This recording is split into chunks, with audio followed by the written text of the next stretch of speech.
What if the most dangerous moment of your life looked exactly like every other moment? April 1st, 2006. Columbus, Ohio. Brian Shaffer is a 27-year-old medical student. He's out for spring break with friends at a bar called Tuna Saloona. Security cameras cover every entrance, every exit. His friends leave at 1:30 a.m. Brian stays to talk to two girls near the entrance.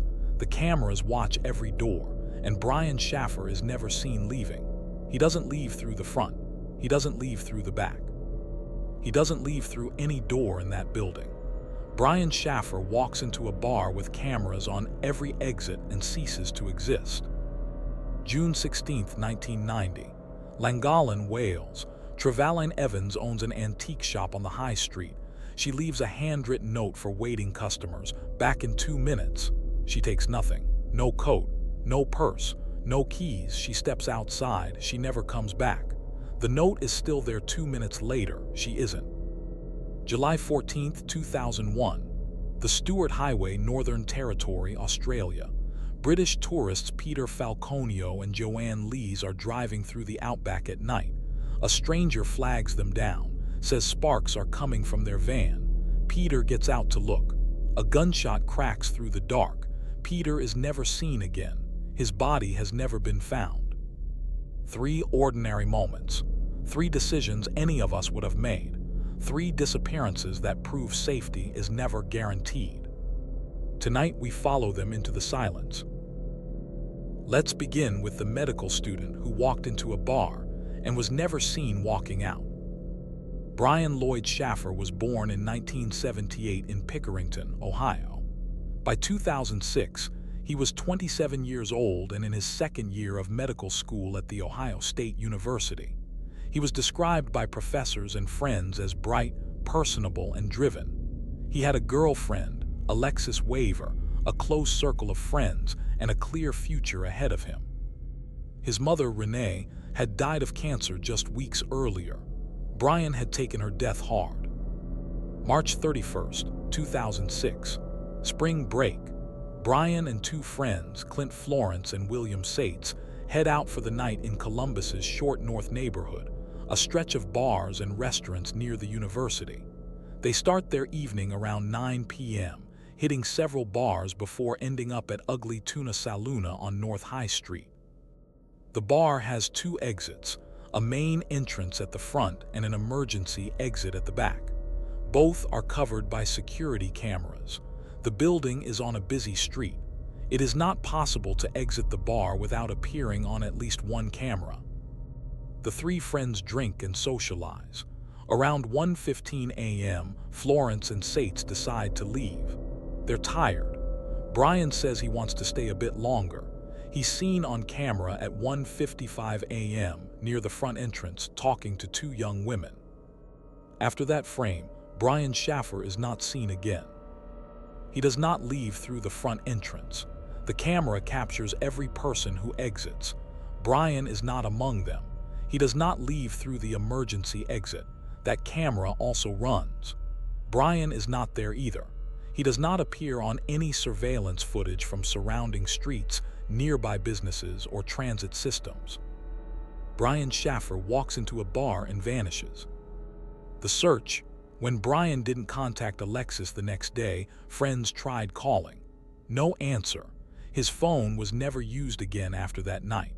On April 3rd, Alexis filed a missing persons report with Columbus police. Investigators obtained and reviewed surveillance footage from Tuna Saloona and surrounding businesses frame by frame. They identified every person who entered and exited the bar. Brian Shaffer entered. Brian Shaffer does not exit.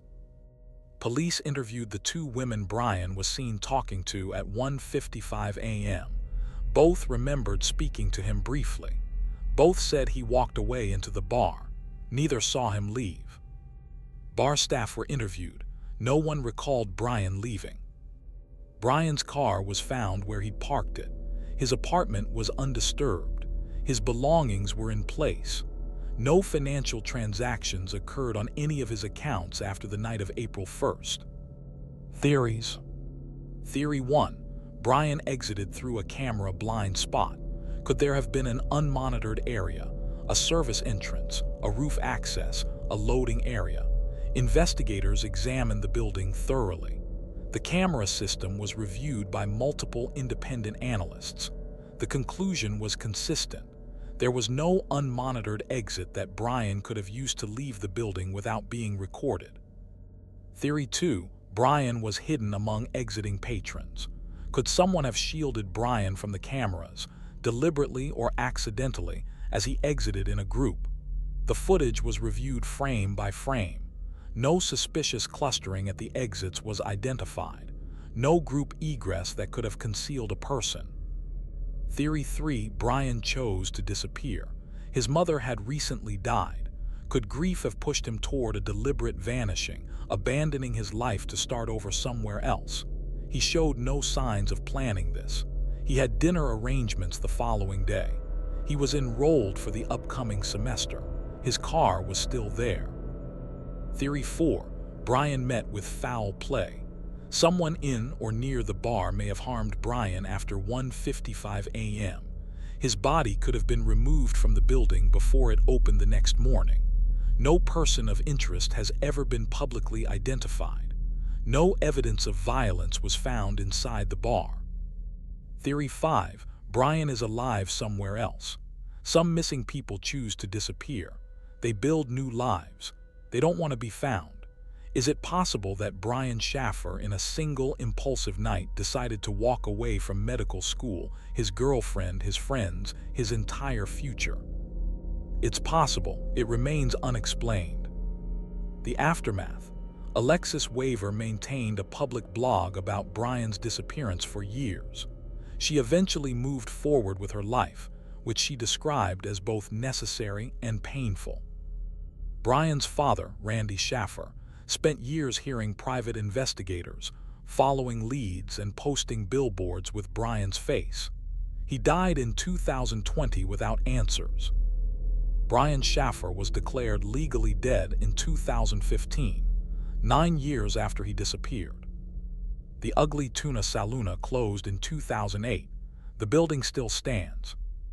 Every camera was running. Every exit was monitored. Over 250 people moved through that bar that night. Brian Shaffer was one of them. And only Brian was never seen leaving.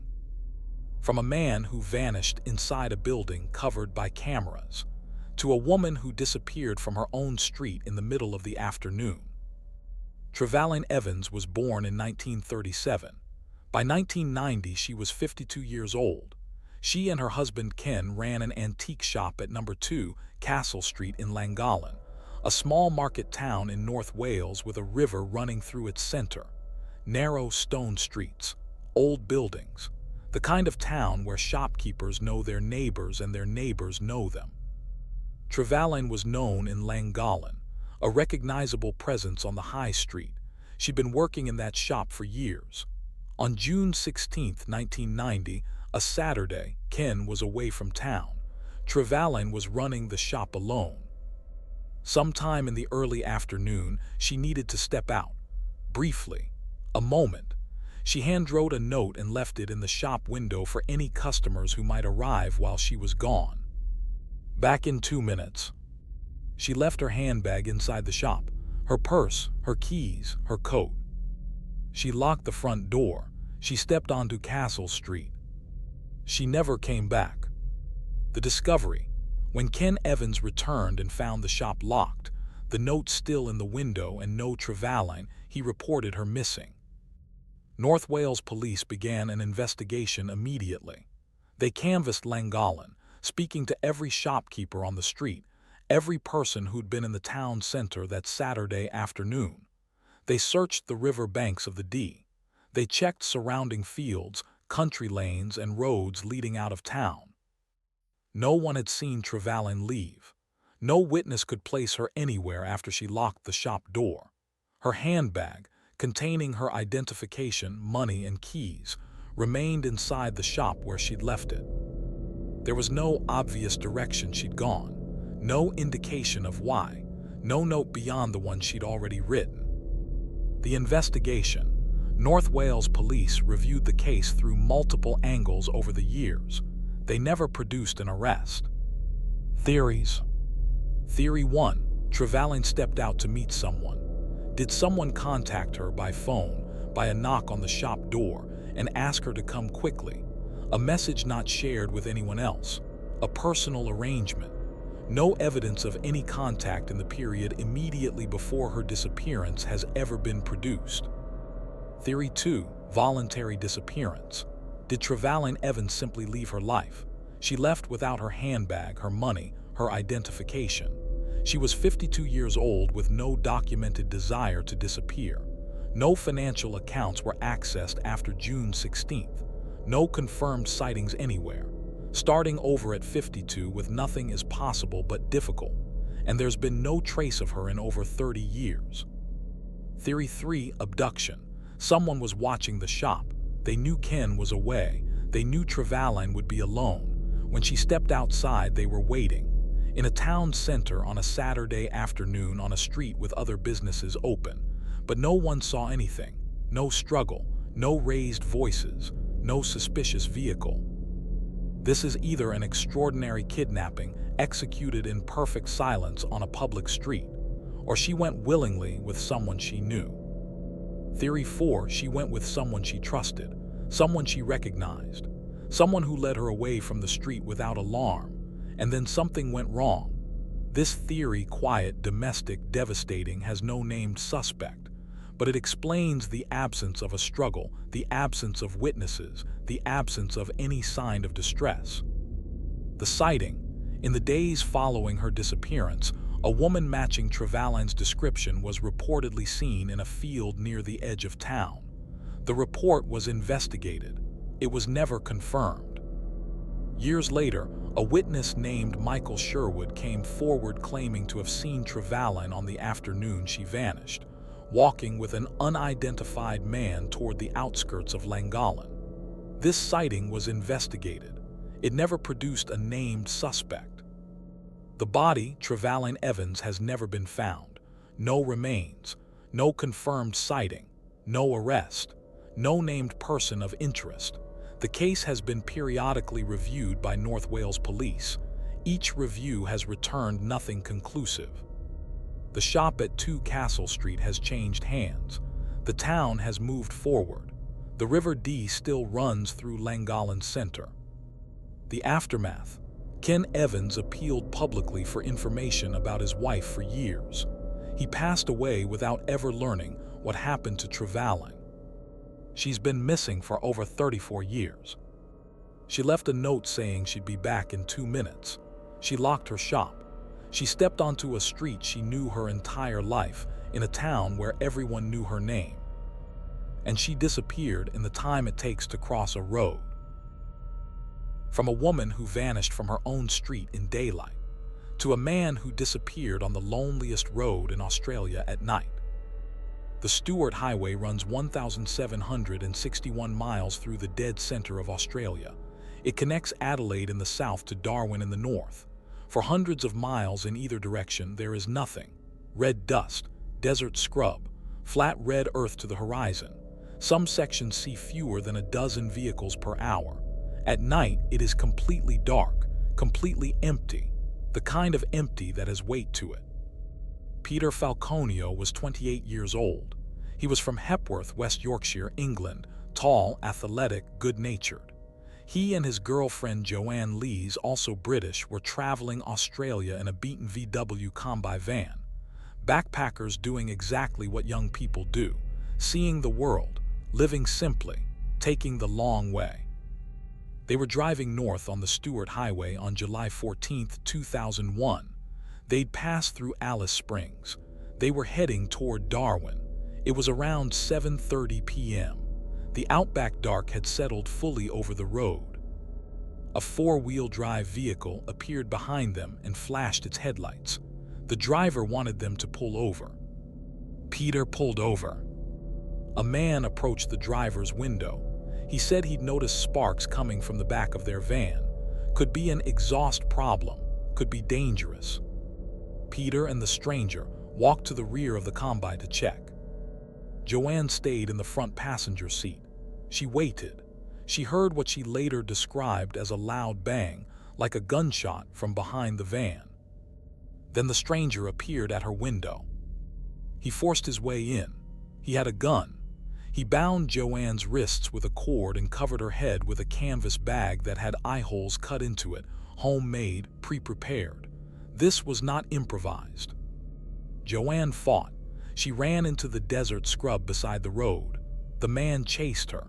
She threw herself into the undergrowth and pressed her body flat into the earth. She didn't move. She could hear him searching the bush around her.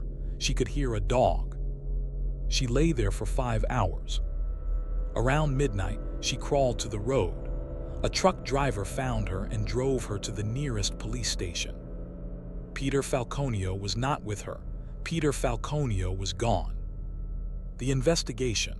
Police searched the area where Joanne had flagged down the truck. They found the VW Combi abandoned where it had been pulled over. They found the rope used to bind Joanne's wrists. They found the canvas hood. They found Peter's blood on the road beside the van. DNA confirmed it was Peter's. The blood indicated a serious wound, but there was no body, no trail leading into the desert, no indication of where Peter Falconio had gone.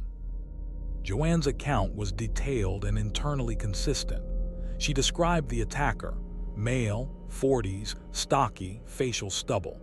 A composite sketch was produced and distributed across Australia. The suspect. In 2002, Bradley John Murdoch was identified as a suspect. Murdoch was a 40-something outback mechanic and drug runner who regularly traveled the Stuart Highway. He matched Joanne's description closely.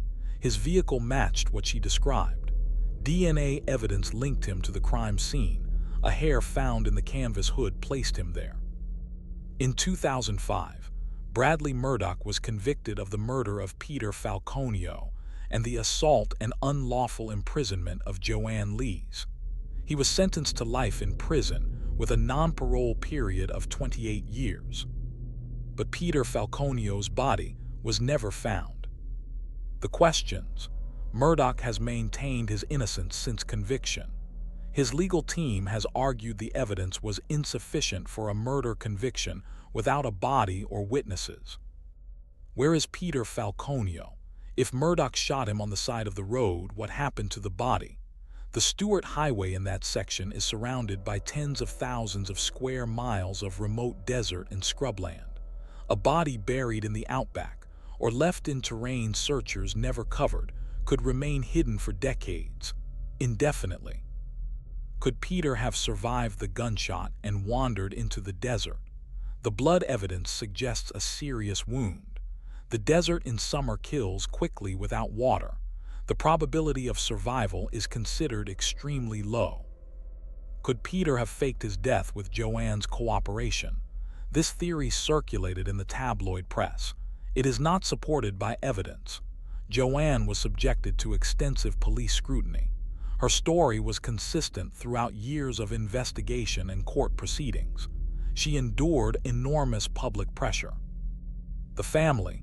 Peter's parents flew from England to Australia during the investigation.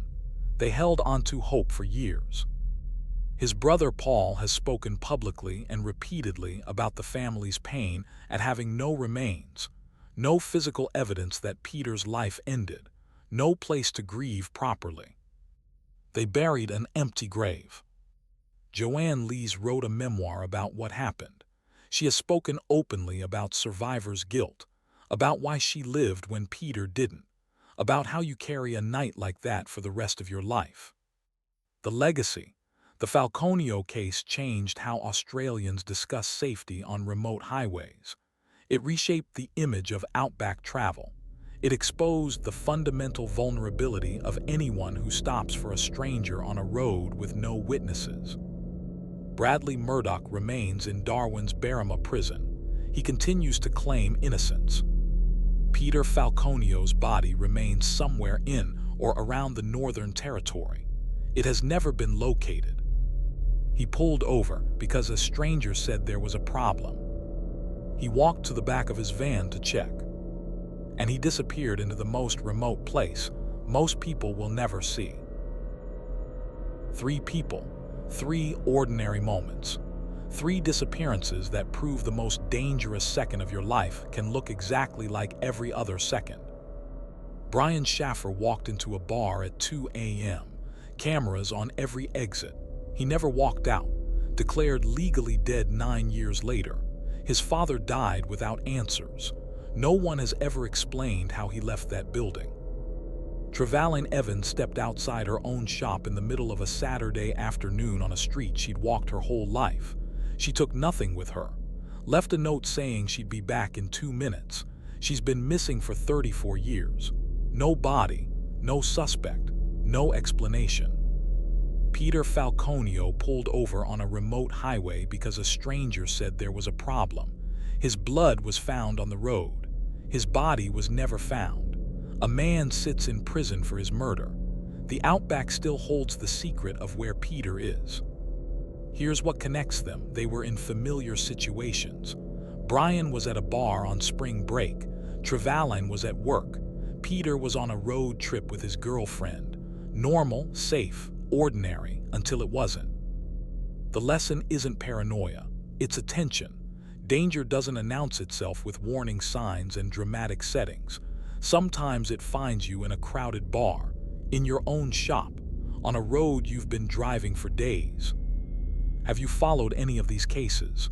Do you have a theory? Drop it below. Share this with someone who thinks disappearances only happen in isolated places. Subscribe to WhisprFrame, because the most unsettling disappearances aren't the ones in the dark. They're the ones in the middle of an ordinary day, surrounded by ordinary people, where nothing looked wrong. Until it was.